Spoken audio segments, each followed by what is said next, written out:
पूज्य गुरुदेव भगवान के श्री चरणों में कोटि कोटि प्रणाम। संत बानी गुरु बिन कौन उतारे पार। स्वामी मुक्तानंद जी महाराज कहते हैं, चाहे प्राकृतिक में परिवर्तन हो जाए और सूर्य तपना छोड़ दे, चंद्रमा शीतलता रहित हो जाए, जल बहना त्याग दे, दिन की रात और रात का दिन क्यों न हो। एक बार हुई यह कृपा शिष्य के साथ साथ जन्म जन्मांतरों में भी रहती है। इसलिए आप धैर्य से, उत्साह से, प्रेम से अभ्यास करते रहें।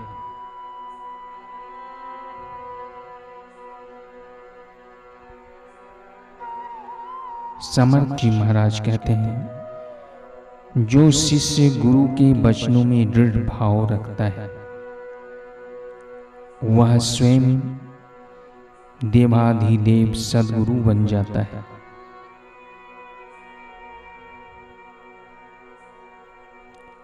संत दादू दीनदयाल जी कहते हैं, जैसे एक नेत्र से दूसरा नेत्र कुछ भी दूर नहीं है, तो भी बिना दर्पण के एक नेत्र दूसरे नेत्र को नहीं देख सकता। वैसे ही आत्मा और ब्रह्म में कुछ भी भेद नहीं है, तो भी सद्गुरु ज्ञान बिना आत्मा ब्रह्म को नहीं देख सकता।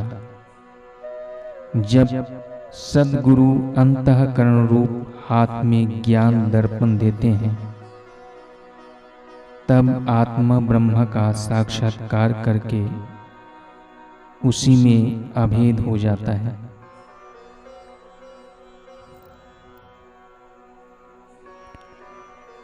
बाबा शेख फरीद कहते हैं, आंतरिक मार्ग की रुकावटें और कठिनाइयां अति सूक्ष्म और जटिल है। इसलिए सिर्फ ऐसा कामिल मुर्शिद सद्गुरु ही इस राह पर जीव की रहनुमाई कर सकता है, जो खुद रास्ता तय करके मंजिल पर पहुंच चुका हो। संत रज्जब जी महाराज कहते हैं, यदि गुरु पिता न मिले तो जन्म होने पर भी नहीं होने के समान ही है, क्योंकि गुरु द्वारा परमात्मा की प्राप्ति के लिए ही मनुष्य जन्म है। गुरु प्राप्त न हुए तो नर जन्म निष्फल है। श्री रमन महर्षि कहते हैं, जैसे हाथी स्वप्न में शेर को देखने मात्र से नींद से जाग जाता है, वैसे ही शिष्य गुरु की कृपा दृष्टि से अज्ञान रूपी नींद से सत्य ज्ञान में जाग जाता है। संत रविदास जी कहते हैं, गुरु के समान नहीं दूसरा जहान में, गुरु ब्रह्म रूप जानो, शिव का स्वरूप जानो, साक्षात विष्णु जानो, लिखा वेद पुराण में। यही सुमृति वेद कहता, गुरु बिन ज्ञान कैसा। यही सुरति वेद कहता, गुरु बिन ज्ञान कैसा। गुरु बिन आवे नहीं सुरति तेरे ध्यान में। छल कपट त्याग दीजो, गुरु जी की सेवा कीजो, गुरु जी के चरण लीजो, खुल खेलो मैदान में। ज्ञान तो बतावे गुरु, से बचावे गुरु, हरि से मिलावे गुरु, तुरिया पद के ध्यान में।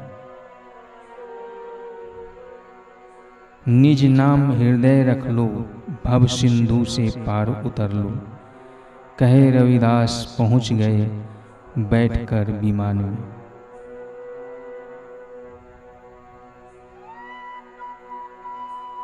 स्वामी विवेकानंद जी कहते हैं, हमें गुरु की पूजा ईश्वर के रूप में करनी चाहिए। वे ईश्वर हैं, ईश्वर से जरा भी कम नहीं हैं।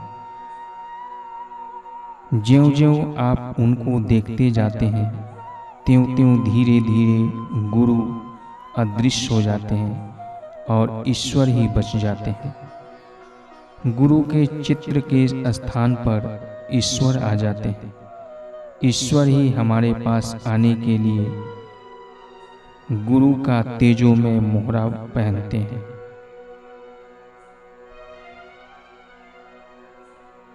ज्यों हम स्थिर दृष्टि से देखते हैं, त्यों मोहरा गिर जाता है और ईश्वर प्रकट हो जाते हैं। पूज्य बापू जी कहते हैं, गुरु तो बहुत मिल सकते हैं, लेकिन सद्गुरु इस धरती पर कभी-कभी कहीं-कहीं मिल पाते हैं।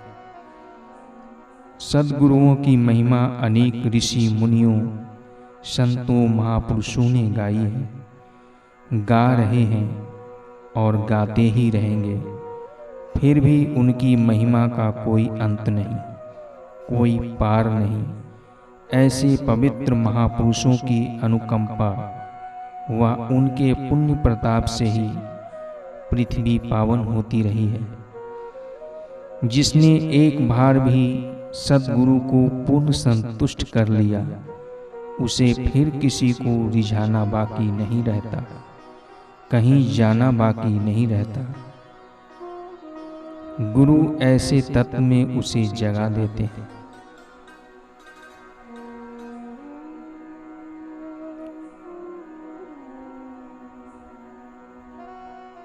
कर्मशः हरि।